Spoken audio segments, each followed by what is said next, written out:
Mechanic Rocky ఎలా ఉంది అంటే మూవీ ఓకే, బట్ విశ్వక్ కి మాత్రం ఇది నథింగ్ మూవీనే. సో మాట్లాడుకుందాం డీటెయిల్డ్ గా. బట్ ఫస్ట్ మూవీ గురించి. సో ప్రమోషన్స్ లో విశ్వక్ చాలా స్ట్రాంగ్ గా కమ్యూనికేట్ చేసిండు, లైక్ ఫస్ట్ హాఫ్ ఒకలాగా ఉంటది, సెకండ్ హాఫ్ ఇంకోలాగా నెక్స్ట్ లెవెల్ కి వెళ్తది అని. సో ఇంకా అదే వినిపిస్తా ఉంటది మీకు, అండ్ ఒక లెవెల్ వరకు అది కరెక్టే. But yeah, it's a simple story. Hero mechanic అంటే మెకానికే, ఏదో పరిస్థితులు చేయబట్టి మెకానిక్ అవ్వడు, లేదా ఏదో సీక్రెట్ అండర్ కవర్ ఏజెంట్ అసోటివేం లేవు. చదువబ్బలే మెకానిక్ అయ్యిండు అంతే. సో 2024 లో ఇలాంటి సింపుల్ ఎక్స్ప్లెనేషన్ తోని ఇలాంటి ఒక రిలేటబుల్ క్యారెక్టర్ చూడడం నాకు చాలా బాగా అనిపించింది. అండ్ అక్కడ నుండి కథ ఎట్లా పిక్ అయింది, ఎటు పోతది అనేది సినిమా. ఏందీడు క్యారెక్టర్ చెప్పి అదే కదా అంటుండు అంటే, మెకానిక్ రాకీ అన్న క్యారెక్టరే సినిమా. మిగిలిన ఎలిమెంట్స్ అన్ని లార్జ్లీ ఇంట్రెస్టింగ్ ఉండవు, కొన్ని ఉంటాయి కానీ అవి ఇక్కడ చెప్తే స్పాయిలర్స్ అయిపోతాయి. సో ఇంతే చెప్పొచ్చు ఇంకా. సో ట్రైలర్ చూసి మీకు మెకానిక్ రాకీ అన్న క్యారెక్టర్ ఇంట్రెస్టింగ్ అనిపిస్తే డెఫినెట్లీ చూడండి మూవీ. అండ్ ఇక్కడ నేను మళ్ళీ స్పెషల్ గా చెప్పాల్సిన అవసరం లేదు, బట్ మెకానిక్ రాకీ అంటే బేసికల్లీ విశ్వక్ సేనే. అంటే లార్జ్లీ ఆయన బయట న్యాచురల్ గా ఉండే పర్సోనానే రాకీ క్యారెక్టర్ కూడా కనిపిస్తా ఉంటది. బట్ కొన్ని చోట్ల ఇంట్రెస్టింగ్ వేరియేషన్ కూడా ఉంటది. అంటే చాలా సీన్స్ లో పేపర్ మీద ఏమి ఉండదు, బట్ విశ్వక్ ఏదైనా యాక్టింగ్ తోని ఎనర్జీ తోని ఇంట్రెస్టింగ్ చేస్తాడు చాలా సీన్స్ ని. వన్ మ్యాన్ షో అంటే ఒక విధంగా ఎస్, అంటే మూవీ మొత్తం విశ్వకే ఉండడు, శ్రద్ధ శ్రీనాథ్ కి కూడా చాలా ఇంపార్టెంట్ రోల్ ఉంటది, బట్ మూవీని మోసుకెళ్లేది మాత్రం విశ్వకే. కానీ ఇది కూడా కొంచెం ట్రిక్కీ విషయం, దీని గురించి మనం లాస్ట్ లో మాట్లాడుకుందాం. బట్ ప్యూర్లీ మూవీ గురించి మాట్లాడాలి అంటే మొత్తం రన్ టైమ్ లో ఒక 20 to 30 minutes చాలా బాగా వెళ్తుంది మూవీ. అండ్ మిగిలిన పోర్షన్స్ అంతా నాకు పర్సనలీ విశ్వక్ ఇష్టం కాబట్టి ఆయన ఏం చేయడానికి ట్రై చేస్తుండు అని స్టడీ చేసే ప్రాసెస్ లో నేను ఎంగేజ్ అయి ఉన్నా. బట్ అందరూ అలా కాకపోవచ్చు. సో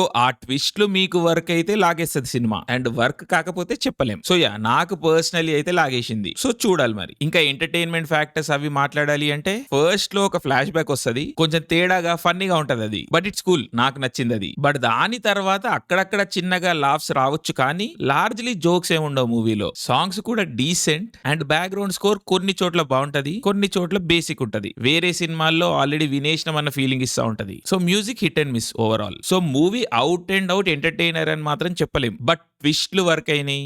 ఆ హై ఏ లెవెల్ కి హిట్ అయింది అన్న ఫ్యాక్టర్ మీదనే మొమెంటం అనేది వెళ్తది. ఇంకా టెక్నికల్ విషయాలకు వస్తే యాక్టింగ్ విశ్వక్ యాజ్ ఆల్వేస్ బాగా చేసిండు. నెక్స్ట్ శ్రద్ధ శ్రీనాథ్ గారిది ఫుల్ లెంత్ రోల్ ఆవిడది, అండ్ బాగానే చేసిర్రు. And additionally she's very cute movie మొత్తం. సో చాలా ఇంట్రెస్టింగ్ చాయిసే అండ్ వర్క్ అయింది. అండ్ మీనాక్షి చౌదరి గారు ఆ శ్రీలీల ఫేజ్ లో ఉన్నారు, అంటే ప్రతి వారం ఒక రిలీజ్ ఉండే జోన్ లో. అండ్ సేమ్ శ్రీలీల లాగానే పెద్ద ఇంపాక్ట్ ఏమి ఉండదు. ఆవిడ మీకు ఇష్టం ఉంటే నడుస్తుంది, లేకపోతే కష్టం. ఎందుకంటే క్యారెక్టర్ లో ఏదన్నా స్కోప్ ఉన్నా కూడా పర్ఫార్మెన్స్ లు గట్రా ఎక్స్పెక్ట్ చేయడం మన తప్పైపోతుంది. So ya, Meenakshi Chaudhary is Meenakshi Chaudhary basically. But నా ఫేవరెట్ యాక్టర్ నరేష్ గారికి మాత్రం పెద్ద ఇంట్రెస్టింగ్ రోల్ ఏమి పడలేదు, అది కొంచెం డిసప్పాయింటింగ్. అండ్ మిగిలిన యాక్టర్స్ కూడా ఉంటారు, పెద్ద ఇంప్రెషన్ ఏం క్రియేట్ చేయరు. బట్ సినిమాటోగ్రఫీ మాత్రం అన్ని విశ్వక్ మూవీస్ లాగానే స్టాండ్ అవుట్ అవుతుంది. కలర్స్, బ్లాకింగ్, డ్రోన్ షాట్స్ అన్ని స్టైలిష్ ఉంటాయి. సో మూవీ చూడడానికి చాలా బాగుంటది. సో యా, ఓవరాల్ గా చెప్పాలి అంటే ఇందాక చెప్పినట్టు ట్విస్ట్ల వరకు అయితే లాగేస్తుంది, బట్ ఆ ట్విస్ట్ వచ్చే వరకు మాత్రం పేషెన్స్ అయితే టేస్ట్ చేస్తుంది. అండ్ మూవీ చూసి మీరు ఏ జోన్ లో బయటికి వస్తారు అనేది ట్విస్ట్లు ఏ లెవెల్లో వర్క్ అయినాయి అన్న దానిపైన డిపెండ్ అయి ఉంటది. నాకైతే it's just an okay film, అది కూడా విశ్వక్ ఉన్నాడు కాబట్టి. సో యా, ఇప్పుడు మనం విశ్వక్ గురించి మాట్లాడదాం. నేను ఓరి దేవుడు అప్రూవ్డ్ చెప్పిన ఇది విశ్వక్ చేయాల్సిన సినిమా కాదు అని, ఎందుకంటే మూవీ బ్రేక్ ఈవెన్ అవ్వచ్చు, జనాలు కూడా మూవీ బానే ఉంది అని అనొచ్చు. కానీ అలాంటి మూవీ విశ్వక్ ఫిల్మోగ్రఫీకి ఏం యాడ్ చేయదు. ఒక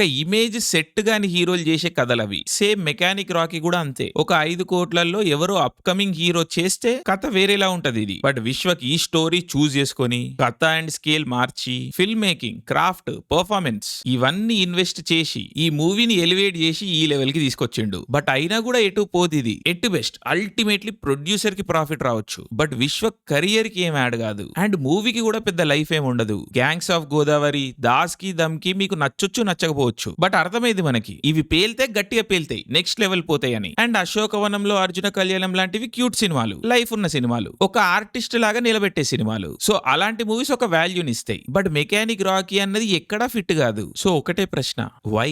ఏమన్నా ముందు కమిట్మెంట్ ఉండి ఓకే చేసిర్రో ఏంటో నాకు తెలియదు, but I feel, and I'm nobody, but I feel it's a wrong choice. And అర్థమైతుంది మనకి మూవీ చూస్తుంటే, గ్యాప్స్ ఇచ్చుకుంటే షూట్ చేసిర్రు, మేకింగ్ టైమ్ లో చాలా కష్టపడి విశ్వక్ తన భుజాల మీద వేసుకొని మూవీని ఫినిష్ చేసి రిలీజ్ చేసిర్రు అని. బట్ ఇదంతా ఆడియన్స్ కి అవసరం లేదు కదా, కనపడని కష్టం ఇదంతా. సో యా, సినిమానే మాట్లాడాలి, ఫిల్మోగ్రఫీలో నిలబడాలి, అండ్ ఏదో ఒక లెవెల్లో కెరియర్ ని నెక్స్ట్ లెవెల్ కి తీసుకెళ్లాలి. So next movie Laila career లో స్టాండ్ అవుట్ అయ్యే సినిమా అవ్వాలని హోప్ చేస్తూ all the best Vishwak Sen, love you man. And audience మీరు కూడా ఈ వీకెండ్ ఫ్రీ ఉంటే give mechanic Rocky a try, it may work for you. So that is all from my side. Jai Hind.